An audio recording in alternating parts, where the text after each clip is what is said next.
안녕하세요. 저는 수도권에서 사는 30대 여성입니다. 항상 여기 사연을 듣기만 했는데 저도 사연을 보내려니 무슨 말부터 시작해야 할지 모르겠네요. 사실 얼마 전에 정말 끔찍한 사건을 하나 겪었거든요. 아직도 그때 생각하면 심장이 두근거리고 손이 떨리지만 이제는 그 일에서 벗어나고자 어렵게 컴퓨터에 앉아 사연을 보내려고 합니다. 비록 그리 횡설수설하더라도 넓은 마음으로 이해 부탁드려요. 먼저 본격적인 이야기를 하기에 앞서 우리 집 이야기를 해야 할 듯합니다. 저희 아빠는 제가 태어나기 전부터 할아버지의 사업을 물려받아 전자부품 제조회사를 운영했어요. 아빠는 회사를 키우는데 청춘을 바쳤고 그 결과 작년 기준 직원 수는 100명, 연매출은 150억 정도 나옵니다. 엄마는 아빠 회사의 사무실 업무를 담당하고 계세요.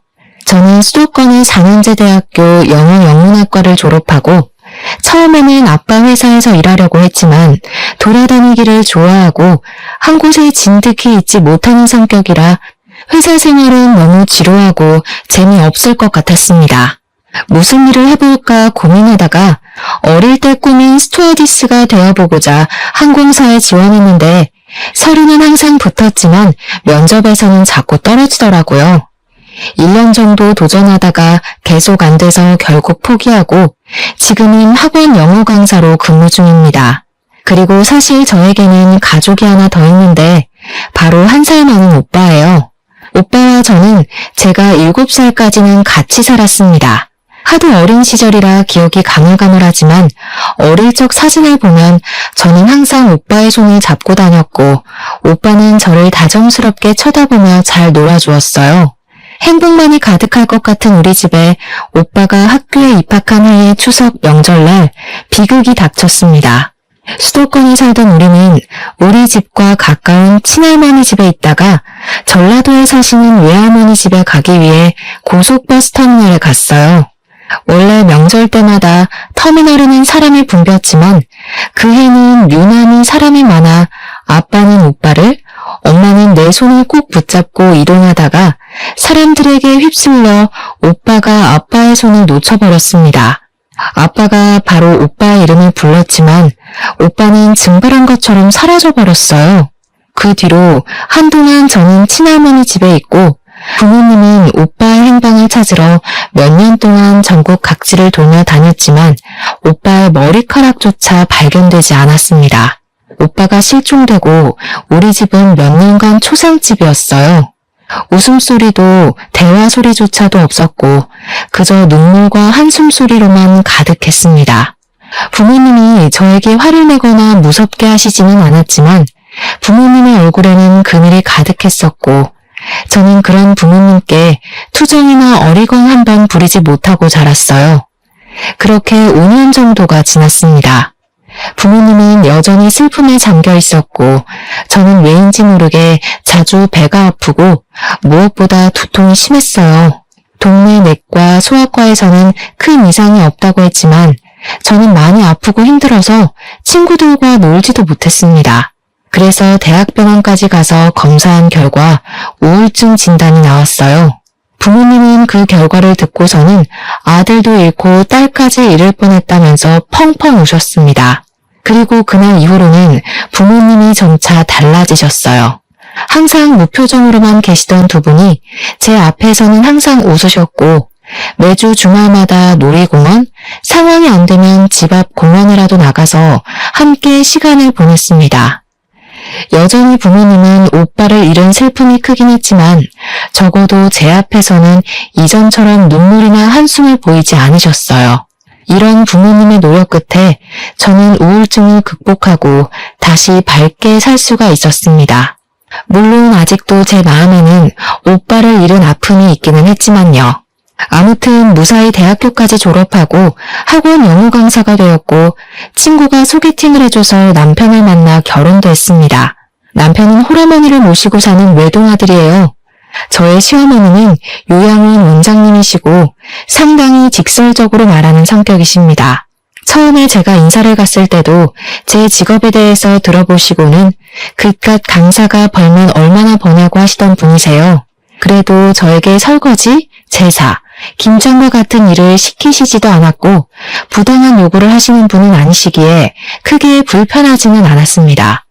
남편도 저는 물론 친정 부모님께도 정말 잘했으며 집안일도 잘 도와주었어요. 결혼 후 남편과의 관계도 돈독했고 저도 강사로서 어느 정도 입지를 다지며 남부럽지 않은 신혼생활을 즐기고 있었습니다. 다만 아빠의 회사 근처에 비슷한 업종의 회사가 새로 생겨서 매출이 조금 줄어들기는 했지만 그래도 큰 타격을 입을 정도는 아니었어요. 그러던 어느 날이었습니다. 아빠의 생신을 앞두고 평일에는 다들 일하느라 한자리에 모이기 힘드니 주말에 같이 점심을 먹으며 아빠의 생신 파티를 하기로 했어요. 그런데 미리 약속했던 날 아빠와 친한 거래처 사장님의 딸이 결혼식을 하는데 제 결혼식 때도 오셨던 사장님이시라 안 갈 수가 없다고 하셔서 어쩔 수 없이 점심 약속을 저녁으로 미뤘습니다. 아빠는 결혼식을 다녀오고 저녁에 가족끼리 만났는데 아빠가 큰 고민이 있어 보이셨어요. 저는 걱정이 돼서 결혼식장에서 무슨 일 있었냐고 물었더니 아빠가 하는 말이 결혼식장에서 오빠와 닮은 사람을 만난 것 같다고 하시는 게 아니겠어요? 저와 엄마는 깜짝 놀라 무슨 소리냐고 한번 자세히 좀 말해달라고 했습니다. 결혼식장에서 진혁이와 아주 똑같이 생긴 사람을 봤어. 대충 겉으로 봤을 때는 지금 진혁이의 나이인 30대 초반에서 중반 정도 되어 보이고 내 젊을 때랑 아주 똑같이 생겼었어. 오늘 나와 같이 간 회사 사장님이 그 젊은 친구가 나랑 너무 닮아서 그런데 혹시 아는 사이냐고 물어볼 정도였다니까. 그럼 한번 가서 나이와 이름을 물어보지 그러셨어요. 나도 그러고 싶었지. 그런데 예식장에는 사람이 너무 많아서 정신이 하나도 없더라고. 그래서 필요 현장에서 찾아봤는데 그냥 갔는지 안 보였어. 나중에 거래처 사장한테 아는 사람이냐고 한번 물어봐야겠어. 아이고, 내 정신 좀 보게. 오늘 내 생일 축하해주려고 왔는데 김서방 앞에서 이런 이야기나 하고 말이야. 내가 미안하네. 아닙니다, 장인어른. 생신날 잃어버린 아들을 찾게 된다면 더할 나위 없이 좋은 최고의 선물이죠. 정말 그분이 우리 다은이의 친오빠였으면 좋겠어요. 그럼 저도 형님이 생기고 너무 좋을 것 같아요. 아빠는 남편의 말에 정말 그랬으면 좋겠다고 하며 이해해줘서 고맙다고 말씀하셨습니다. 그리고 아빠의 생신은 월요일이 되었어요. 저는 점심시간쯤에 아빠에게 생신 축하드린다고 전화를 드렸습니다. 그런데 아빠의 목소리가 떨리고 좋지 않았어요.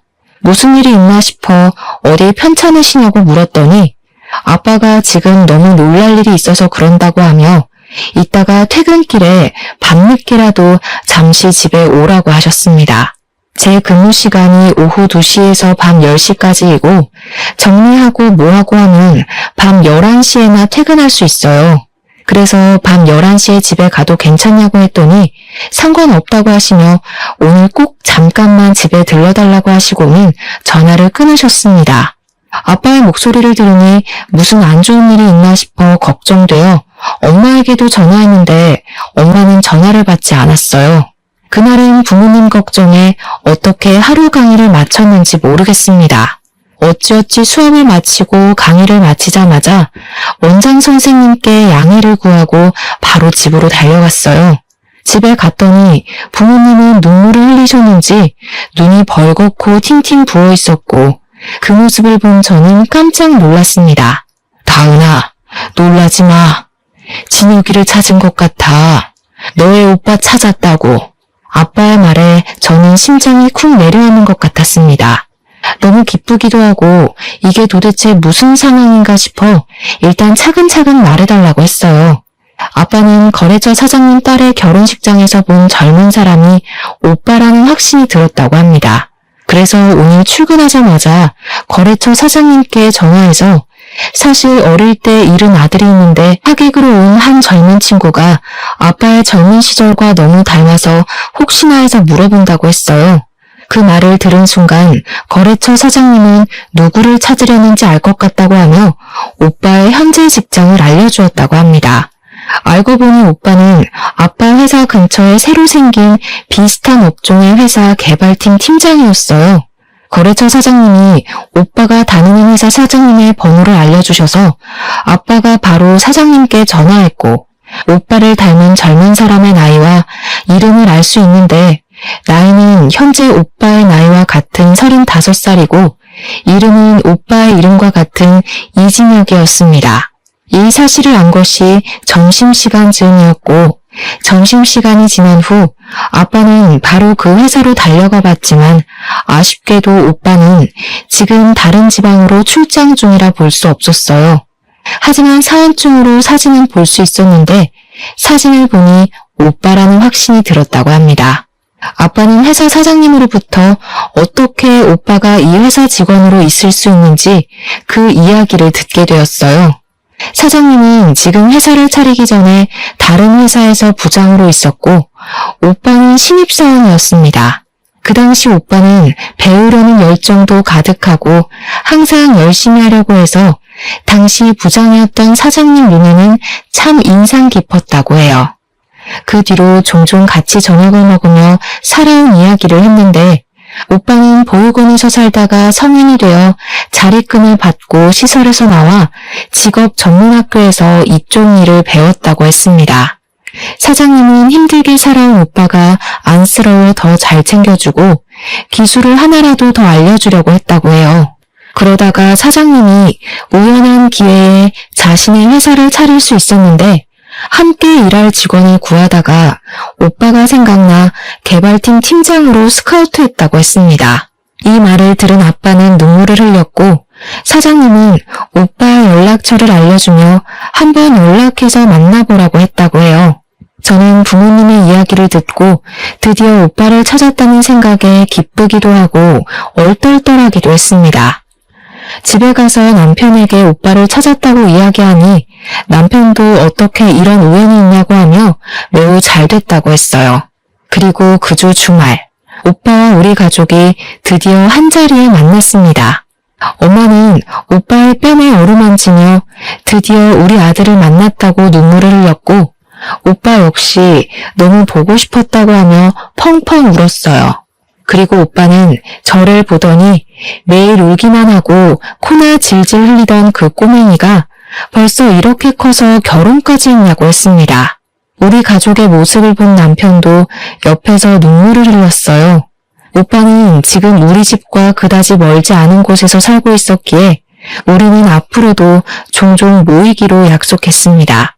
남편 역시 오빠에게 매형이 생겨서 너무 기쁘다고 하며 앞으로 자주 만나 함께 술도 마시자고 했어요. 그 뒤로 남편은 오빠와 종종 둘이서만 만나 함께 저녁도 먹고 술도 마셨습니다. 그러다가 술을 너무 과하게 마시면 남편은 저한테 혼난다며 오빠 집으로 가서 잠도 자곤 했어요. 그럴 때마다 저는 술 먹고 집에 안 들어오는 남편을 향해 바가지를 긁었지만 오빠는 매제 아침에 해장까지 시켜서 잘 보낼 테니 남편 너무 혼내지 말라고 했습니다. 저와는 달리 부모님은 오빠와 남편이 형제처럼 잘 지내는 것 같아 너무 보기 좋다고 흐뭇해하셨어요. 그렇게 2년 정도가 지났습니다. 아빠는 이제 연세가 있으셔서 회사 운영하는 데 많이 힘들어하셨어요.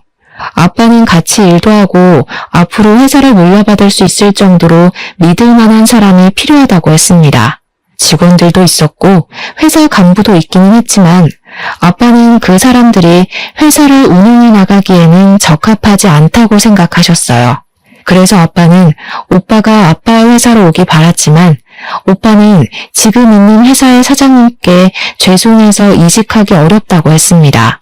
이 모든 상황을 들은 남편은 장인어른의 건강이 걱정된다며 회사에 들어가서 일을 도와드리고 싶다고 했어요. 그런데 남편은 전공이 전혀 다른 쪽이고 아빠 회사는 아무래도 기계를 직접 조작하고 다뤄야 하는 일이라 처음부터 하나하나 배워야만 했습니다. 저는 남편에게 아빠 회사로 들어가면 하나부터 열까지 다 배워야만 하는 상황이라 힘들 수도 있다고 했지만 남편은 솔직히 지금 다니는 회사에는 희망이 없어 보인다며 아빠의 회사로 들어가서 기술을 배우고 싶다고 했어요. 아빠도 남편에게 회사로 들어오면 힘들 것이라고 했지만 남편은 생각이 아주 확고했고 결국 남편은 아빠의 회사에 입사하게 되었습니다. 남편은 정말 열심히 했어요. 거의 매일 자정까지 일하며 기계 조작하는 것을 배웠고 주말에도 회사에 갔습니다. 저는 너무 힘들게 일하는 남편이 안쓰러워 몸도 생각해가며 일하라고 했지만 남편은 지금 빨리 일을 배워야 한다며 그 누구보다 열심히 했어요. 그러나 회사 사람들은 남편을 인정해주지 않았습니다. 일부러 남편 앞에서는 전문 용어를 써서 남편이 하나도 못 알아듣게 하고 회사 내의 중요한 일도 남편에게 말해주지 않는다고 해요. 남편은 그 사람들에게 인정받으려면 빨리 일을 배워야 한다고 하며 이 악물고 정말 열심히 일했습니다. 아빠도 그런 남편의 모습을 아주 좋게 보셨고 아직은 남편이 회사에서 일을 맡아서 할 정도는 아니지만 조금 더 있으면 회사에 큰 도움이 될 수 있을 것 같다며 칭찬을 하셨어요. 그러다가 명절이 왔습니다. 원래 시댁이 우리 집에서 1시간 거리라서 한 달에 한 번꼴로 시댁에 갔었는데 남편이 아빠 회사로 들어가고 나서는 거의 넉 달 만에 시댁에 간 상황이었어요. 시어머니는 오랜만에 본 남편을 보며 한숨을 푹 쉬셨습니다. 우리 준석이 얼굴이 아주 반쪽이 됐네. 예, 우리 준석이가 너네 아빠 회사에서 일하는데 무슨 일반 사람들처럼 그렇게 일을 시키니? 아무래도 아빠 회사는 기술이 필요한 회사라 아직은 배우느라 그래요. 다들 이쪽 업계에서 10년, 20년은 되신 분들인데 이분들과 함께 일하려면 아무래도 남편도 열심히 해야죠. 그래서 저와 남편이 힘들 수 있다고 남편을 말렸는데 남편이 굳이 아빠 회사에 들어갔네요. 어머, 얘 좀 보게. 얘, 아무리 그래도 준석이가 사장님의 사위인데 그냥 한 자리 하나 주면 안 되니? 누가 들으면 무슨 너네 아빠 회사가 대기업인 줄 알겠다. 그래봤자 동네 구멍가게 수준인 가게인데 뭘 그리 따지고 드니? 그냥 빨리 딸인 네가 너네 아빠한테 우리 아들한테 부장이나 차장 같은 자리 하나 주라고 말해봐. 그래야 빨리 우리 아들도 사장도 하고 하지 않겠어? 너도 기왕이면 사장 와이프면 좋잖아. 우리 아들 그래도 수도권에 4년제 대학도 나오고 이전 회사에서 그래도 인정받으면서 살던 애인데 너무 고생해서 안쓰럽다. 어머니, 지금 어찌어찌 해서 남편이 관리직에 앉았다고 해도 기술에 대해서 전혀 모른다면 분명히 사람들에게 무시당할 거예요. 그런 것 때문에 아빠도 남편에게 쉽게 관리직 자리를 못 주시는 거고요. 참, 네가 융통성 없는 게 네 아빠 닮아서 그런가 보다. 아휴, 내가 말을 말아야지. 우리 준석이만 고생이네. 시어머니는 살 빠진 남편의 모습에 크게 안타까워했습니다. 시어머니의 말이 좋게 들리지는 않았지만 남편이 아빠 회사 다니며 고생을 해서 살이 빠진 것이 사실이기에 별다른 할 말이 없었어요. 그냥 남편이 건강을 잃지 않도록 잘 내조하겠다고 말했습니다. 그런데 시어머니가 그 뒤로도 명절 내내 우리 아들 안쓰럽다며 이야기를 했고 처음에는 저도 같이 안쓰러운 마음이 들었으나 점점 듣기 힘들었고 슬슬 짜증이 났어요. 이런 제 마음을 알았는지 남편도 시어머니에게 그만하라고 했고 남편의 말에 시어머니는 이야기는 하지 않았는데 집에 갈 때 보니 시어머니가 울고 있었습니다. 왜 우시냐고 했더니 준석이가 너무 안쓰럽다고 하며 너네 아빠한테 잘 이야기해서 얼른 관리직 하나 달라고 했어요. 그래도 30대 중반인데 아직도 그렇게 남의 밑에서 고생하며 일하는 게 너무 안쓰럽다면서요. 저는 그날 시댁에서 나오면서 남편에게 혹시라도 버티기 어려울 정도로 힘들면 언제든지 말하라고 했습니다. 남편은 이제 일도 조금씩 손에 익고 괜찮다고 하며 열심히 해보겠다고 하는데 남편을 보니 뭔가 고맙기도 했고 마음이 짠하기도 했어요. 그렇게 1년 정도 지나자 아빠 회사 임직원들이 드디어 남편을 인정해주기 시작했습니다. 하루는 회식을 갔다가 남편이 아주 기분 좋아서 오는 거예요.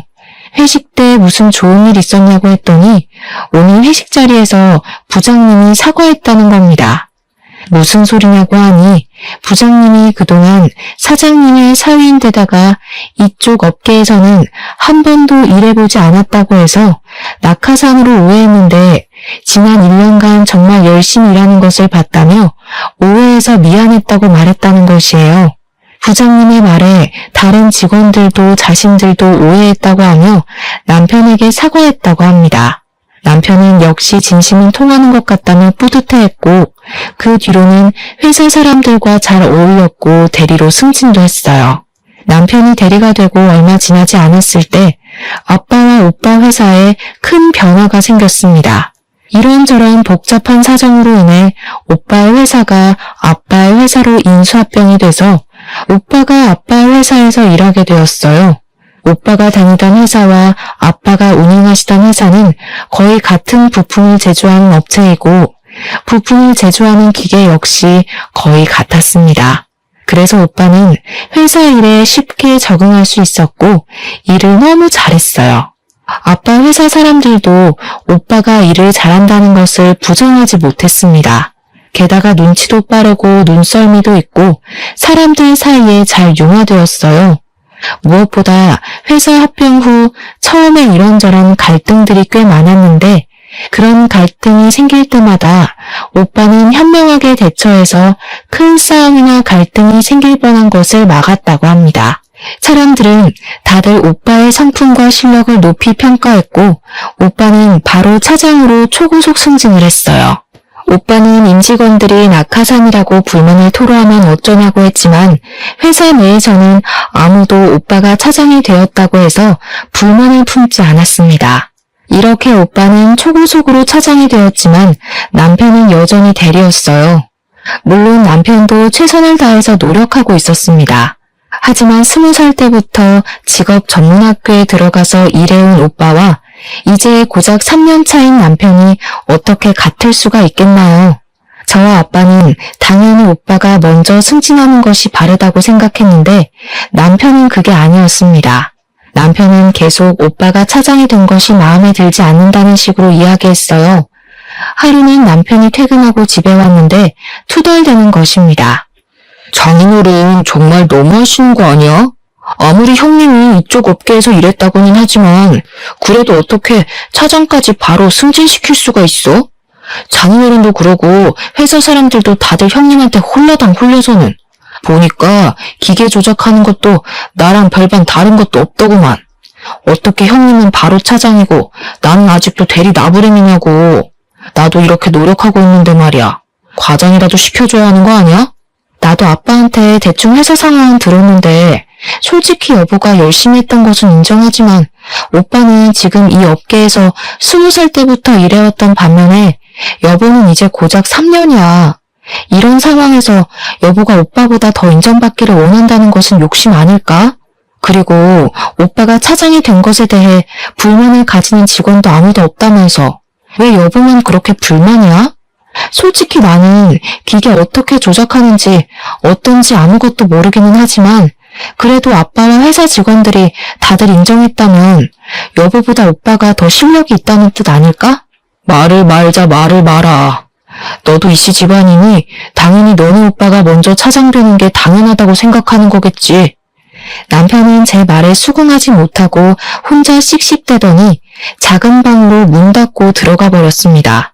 그 뒤로 남편은 나오지 않았고 저는 남편이 이 정도까지 화를 내는 것이 이해가 가지 않았어요. 그렇게 밤이 되고 저는 혼자 큰 방에서 잠을 잤습니다. 잠을 자다가 새벽에 목이 말라 거실로 나왔는데 남편이 누군가와 통화 중이었어요. 저는 이 새벽에 누구와 통화 중인가 싶어서 몰래 엿들었는데 대충 대화 내용을 들어보니 시어머니와 통화를 하고 있었습니다. 남편은 시어머니에게 우리 아빠의 회사를 물려받아 사장 자리에 한번 앉아볼 생각으로 왔는데 갑자기 형님 그러니까 우리 오빠가 등장하는 바람에 일이 다 틀어졌다고 말을 했어요. 그러면서 우리 오빠가 나타나지만 않았어도 자신이 승승장구해서 사장까지 됐을 텐데 이렇게 찬밥 신세가 된 것이 억울하다며 오빠가 콱 죽었으면 좋겠다고까지 말했습니다. 시어머니는 남편의 말에 화가 잔뜩 난 듯했고 우리 아빠에 대해 좋지 않은 이야기까지 하는 듯했어요. 이 이야기를 들은 저는 너무 충격이었습니다. 남편이 갑자기 아빠의 회사에서 일한다길래 저는 정말 아빠를 돕고 싶어서인 줄로만 알았는데 사장 자리까지 생각한 줄은 몰랐어요. 게다가 오빠 때문에 자신이 사장을 못할 것 같은 상황이 되자 오빠가 죽었으면 좋겠다고까지 말하는 것이 충격이다 못해 섬뜩했습니다. 저는 방문을 열려다가 남편의 목소리가 너무 격양되어 있어서 일단 못 들은 척하고 다시 조용히 큰 방으로 갔어요. 저는 이 상황을 어찌해야 할지 몰라 밤새 고민을 하다가 남편이 출근한 후 바로 아빠에게 전화했습니다. 아빠는 안 그래도 저에게 할 말이 있어서 전화하려고 했다고 했어요. 사실은 말이다. 김서방이 요새 회사 내의 소문이 정말 안 좋아. 자신이 사장님의 사위라서 회사를 물려받을 것이라고 하며 회사 사람들에게 갑질하고 회사 사람들을 무시하고 다닌다더구나. 게다가 새로 들어온 사무실 여직원이 있으면 자신이 이 회사 사장이 될 것이라고 하며 따로 만나서 밥 먹고 술 먹고 하나 봐. 요새 김서방 집에는 일찍 들어오니? 아니요, 거의 매일 일해야 하느라고 늦게까지 일했어요. 여전히 밤 11시나 돼야 집에 와요. 근데 매일 회사 사람들과 밥을 먹으면서 반주한다고는 했어요. 그래서 저는 일하고 밥을 먹으면서 간단히 한잔하고 오는 줄 알았어요. 야근은 무슨, 매일 칼퇴근하고 있어. 아마 사무실 여직원이랑 같이 밥 먹는 것 같아. 어찌됐건 나는 김서방에게 회사 경영을 절대 맡기지 않을 것이고 회사 관리직으로 앉힐 생각도 없어. 아무리 가족이라고 해도 가족과 회사는 엄연히 다른 거야. 네가 서운해하지 않았으면 좋겠구나. 사실 저도 아빠에게 드릴 말씀이 있어요. 어제 남편이 시어머니와 통화하면서 남편이 아빠 회사를 물려받아 사장이 되고 싶었는데 갑자기 오빠가 나타나는 바람에 일이 다 그르쳤다고 했어요. 심지어 오빠가 죽었으면 좋겠다고까지 하더라고요. 그래서 저도 아빠에게 이 사실을 알리려고 전화했어요. 아빠도 내 말에 적잖이 충격을 받으셨고 저 역시 남편과 앞으로 어떻게 해야 하나 고민을 했습니다. 그 뒤로 저와 남편은 한 집에서 살지만 남남처럼 지냈어요. 남편은 매일 밤 1시에서 2시 정도에 들어와서 아침 6시에 나갔습니다. 남편과 대화를 해보려고 해도 집에 오면 바로 작은 방에 문을 닫고 들어가 버리고 저랑은 눈도 마주치지 않으려고 해서 대화조차 할 수가 없었어요. 그러다가 주말이 되었습니다. 아침 10시쯤에 일어났는데 남편은 일찍부터 어디론가 나가서 보이지 않았어요. 남편이 한 번씩 주말에 운동하러 나갔다가 오후 늦게 집에 들어왔었기에 당연히 남편이 운동하러 갔을 것으로 생각했습니다. 저 혼자 간단히 밥을 먹으려고 준비하고 있을 때 엄마에게 전화가 왔어요. 겉절이랑 남편이 좋아하던 갈비찜도 하고 밑반찬 몇 개 했다고 하시며 아빠와 함께 집에 잠깐 들려도 되겠냐고 하셨습니다. 저는 지금 남편 없으니 집에 오시라고 했어요. 잠시 후 엄마와 아빠가 갈비찜에 겉절이에 밑반찬을 한가득 들고 오셨습니다. 부모님은 집에 오시자마자 냉장고 앞으로 가셔서는 냉장고에 반찬들을 하나하나 넣어주셨어요. 그러고 있는데 밖에서 비밀번호 누르는 소리가 들렸습니다. 저는 당연히 남편인 줄 알고 현관으로 갔는데 남편과 시어머니가 함께 서 있었어요. 시어머니는 저를 보자마자 뺨을 때렸습니다. 내가 저번 명절 때 분명히 말했지. 너네 아빠한테 말해서 얼른 관리직이라도 한 자리 달라고 말이야. 아니 지금 너네 아빠 회사에 다닌 지 몇 년이 됐는데 아직도 대리 나부랭이가 뭐니? 너네 오빠인가 뭔가 하는 사람은 들어온 지 한 달 만에 차장 달았던데. 솔직히 너네 아빠 너무한 거 아니냐? 아빠도 다 생각이 있으셔서 그렇게 하시는 거죠. 아무리 그래도 그렇지 이렇게 막무가내로 오셔서 갑자기 제 뺨을 때리시는 건 너무하신 거 아니에요? 뭐가 너무해? 나 지금 너 머리채도 잡고 싶은 거 간신히 참고 있다. 아니 도대체 그깟 구멍가게에서 왜 그리 관리직 자리를 안 줘? 지금 당장도 우리 아들 사장 자리에 앉혀놓으면 잘할 텐데 왜 우리 아들을 못 믿고 그렇게 노예처럼 부려먹냐고. 그리고 네 오빠라는 사람은 솔직히 몇십 년 만에 만났으면 남남 아니야? 네 오빠라는 사람한테는 한 달 만에 차장 자리 주고 3년 가까이 일한 우리 아들은 아직도 대리이고 이게 말이 된다고 생각해? 손을 놓쳐서 사라졌으면 평생 죽은 듯이 살았어야지. 왜 갑자기 나타나서는 우리 아들 앞길을 방해하고 난리야? 에이, 그냥 보육원에서 죽어버리지. 시어머니는 우리 아들이 아직도 대리인 게 말이 되냐며 이거는 명백한 차별이라고 소리를 고래고래 질렀습니다. 부엌에서 음식을 정리하고 있던 부모님은 시끄러운 소리에 현관으로 오셨고 시어머니의 말에 화가 많이 나 보이셨어요. 사돈, 지금 이게 무슨 말씀입니까? 터진 입이라고 그딴 말 짓거려도 되는 겁니까? 어떻게 말을 그따위로 할 수가 있어요? 아이고, 두 분 다 여기 계셨네요. 마침 잘 됐네요. 우리 어디 한번 솔직히 까놓고 하나하나 따져봅시다. 아니 도대체 준석이가 뭐가 그리 부족합니까? 네? 3년 동안 그렇게 그쪽 회사에서 죽어라 이랬는데 사장 자리는 못 내줄 망정 아직도 대리냐고요. 아직 기술이 많이 부족하니까요. 저희 회사 관리직에 계시는 분들 전부 다 최소 10년은 이쪽 업계에서 일한 사람들입니다. 그런 사람들을 제치고 고작 3년밖에 일하지 않은 김서방에게 관리직을 어떻게 내어준단 말입니까? 그게 말이나 돼요? 그럼 그쪽 아들은요? 아니, 잃어버리면 남남이지 왜 갑자기 나타나서는 우리 아들보다 더 높은 차장이 된답니까? 이게 바로 낙하산이지 뭐예요? 우리 아들은 20살부터 이미 이쪽 업계에서 일해왔어요. 우리 회사에서 일하지는 않았지만 이미 동종업계에서 인정받고 있었다고요. 그래서 회사 사람들의 인정을 받고 차장 자리까지 갈 수 있었던 거예요. 그리고 저도 다은이도 당신 아들이 우리 회사에서 일하길 바란 적 없습니다. 김서방이 우리 회사에서 일한다고 했을 때 둘 다 말렸어요. 그래도 굳이 우리 회사에 들어와서 일하겠다고 고집 부린 건 김서방입니다. 저는 한 번도 김서방에게 우리 회사 사장 자리 내준다는 말을 한 적 없고 조금만 잘하면 관리직 주겠다는 말도 한 적이 없습니다. 그런데 갑자기 오셔서 이런 식으로 화내고 우리 딸 뺨을 때리고 협박까지 하시는 건 정말 너무 어이없고 황당하네요. 아무리 그래도 사람이 염치가 있고 융통성이 있어야지. 아니 어떻게 자기 사위가 자기 회사에 들어왔는데 잘했다고 빨리 관리직은 못 내줄 망정.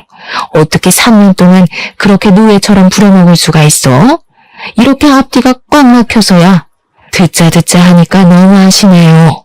그럼 뭐 낙하산이라고 소문내면서 아무것도 모르는 사람을 사원에서 차장으로 초고속 승진이라도 시켜야 한다는 말입니까?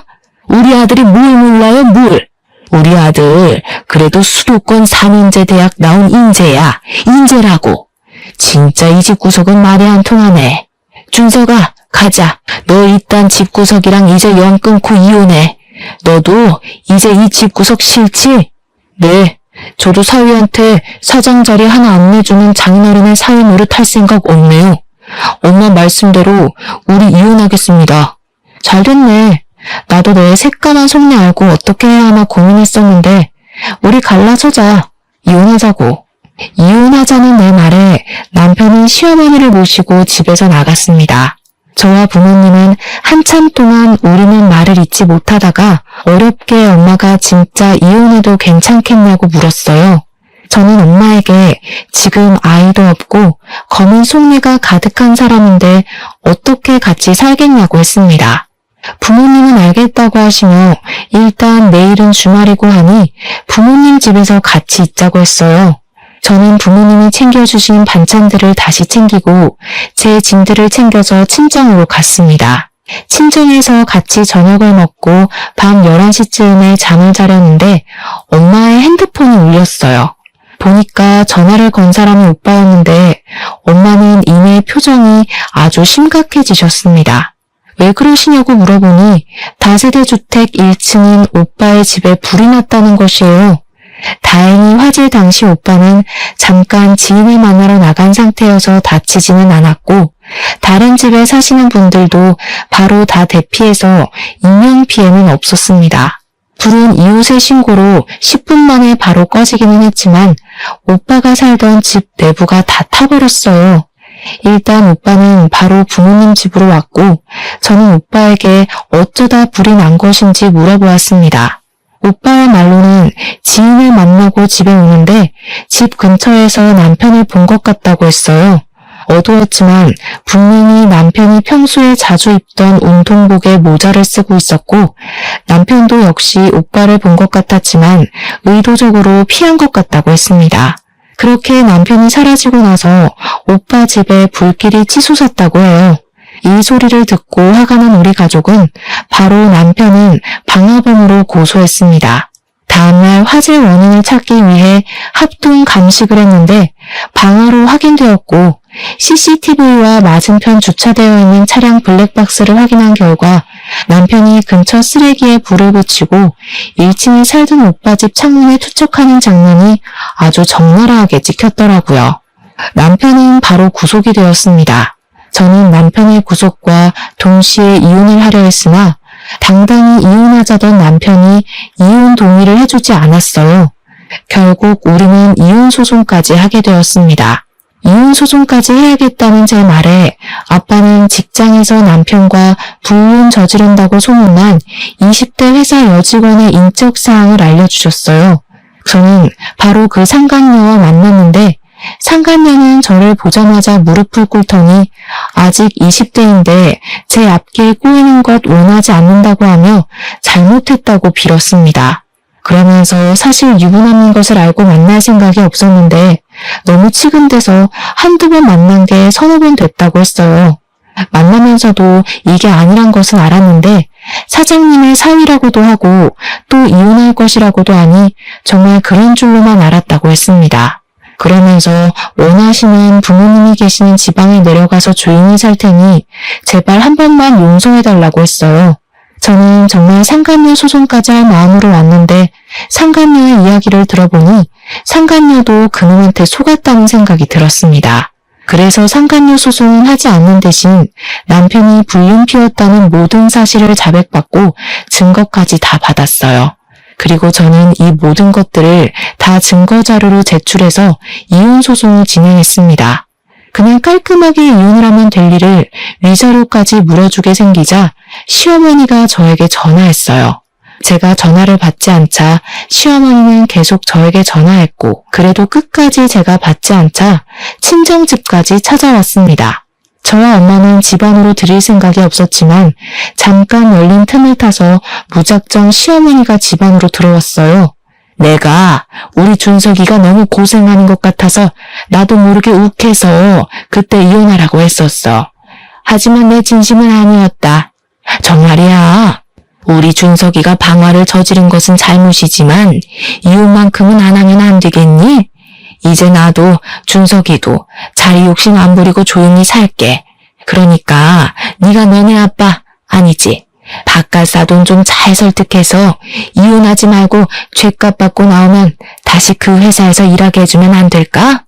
어머니가 먼저 이혼하라고 해놓고서는 지금 그게 무슨 소리세요? 그리고 어릴 때 잃어버리고 몇십 년 만에 찾은 우리 오빠한테 죽었으면 좋겠다느니 그런 막말을 하셔놓고 어떻게 용서를 바라시나요? 남편이 아빠 회사 여직원과 불륜까지 저질렀다는 거 알고 계시죠? 그런데도 제가 이 모든 것을 다 용서하고 옥바라지까지 해가며 같이 살라고요? 저는 절대 못합니다. 이혼 소송까지 해서 위자료까지 받을 거예요. 아시겠어요? 너 정말 너무하는구나. 그래도 이 어른이 이렇게 사과하러 왔는데 그냥 좀 넘어가주면 안 되냐? 정말 융통성은 일도 없는 집구석이라니까. 뭘 잘했다고 사과를 받아줘요? 당신 때문에 어렵게 찾은 우리 아들이 죽을 뻔했는데 당신 같으면 용서가 되겠어요? 참나, 우리는 법대로 할 테니까 그만 여기서 설치고 나가요. 꼴도 보기 싫으니까. 난 안 나가. 당신들이 이혼소송 취하해줄 때까지 안 나간다고. 시어머니는 정말 우리 집에서 안 나갈 기세로 대자로 누워 시위했습니다. 엄마는 시어머니를 내쫓으려다가 힘에서 밀리자 어쩔 수 없이 경찰을 불렀고 시어머니는 결국 경찰들의 손에 끌려 나갔어요. 저와 엄마는 이렇게나 끝까지 막말하고 뻔뻔한 시어머니를 가만히 둘 수가 없었습니다. 생각해보니까 옛날에 시어머니 요양원에 몇 번 갔다가 얼핏 봤는데 주방 직원분들이 위생로나 앞치마를 착용 안 하고 주방 상태도 엉망이었던 것이 생각났어요. 그래서 식품위생법 위반으로 시어머니의 요양원을 신고해버렸고 그 결과 영업정지 2개월 처분을 받았습니다. 안전모 앞치마 미착용은 당연하고 썩은 과일들을 값싸게 떼어와서 면역력이 취약한 노인들에게 급식으로 먹였던 것이 다 탄로났어요. 영업정지 처분을 받은 시어머니는 바로 저에게 전화해서 쌍욕을 했고 저는 시어머니의 찰진 욕소리를 그대로 녹음해서 시어머니의 지역신문에 투고했습니다. 그러자 그곳에 부모님을 요양시킨 보호자들이 난리가 났고 요양원 직원들도 시어머니의 막말에 도저히 일을 못하겠다며 전부 퇴사해버렸어요. 그 결과 요즘 같은 고령화 시대에 보기 드물게 요양원이 폐원했답니다. 이러한 일이 있고 나서 적지 않은 시간이 흘렀어요. 저는 지금 친정 부모님과 함께 살며 친정 아빠 회사로 들어가 사무실 직원으로 일하고 있습니다. 오빠는 여전히 회사에서 인정받으며 열심히 일하고 있어요. 남편은 이혼 소송에서 패소해서 위자료를 지급해야 했고 방아죄로 징역 2년이 선고되었습니다. 그리고 요양원이 폐원되는 바람에 당장 돈벌이도 잃고 아들의 옥바라지까지 해야 할 처지가 된 시어머니는 살던 집도 팔아버리고 허름한 원룸 하나 구해서 겨우 살고 있다고 해요. 이렇게 자리 욕심에 눈이 멀었던 전 남편과 전 시어머니는 해서는 안 될 잘못을 저질러 지금 죗값을 톡톡히 받고 있습니다. 아직도 저와 부모님은 오빠의 집에 불이 난 그날을 생각하면 두 손이 벌벌 떨리고 심장이 쿵 내려앉아요. 그때 오빠가 밖에 있어서 다행이었지. 만약에 집안에 있었다면 어렵게 찾은 오빠를 다시 영원히 못 볼 뻔한 것이잖아요. 부모님이 몇십 년 만에 오빠를 찾고 나서 기쁨의 눈물을 흘린 것을 옆에서 봤음에도 이런 일을 벌인 전 남편을 저는 평생 원망하고 증오하며 살 것 같습니다. 부디 저와 제 가족이 겪는 불행은 이것으로 마무리되었으면 좋겠어요. 실종, 방화라는 엄청난 사건을 겪었으니 이제는 우리 가족에게 꽃길만 펼쳐지길 바라며 저의 사연을 마칩니다. 감사합니다.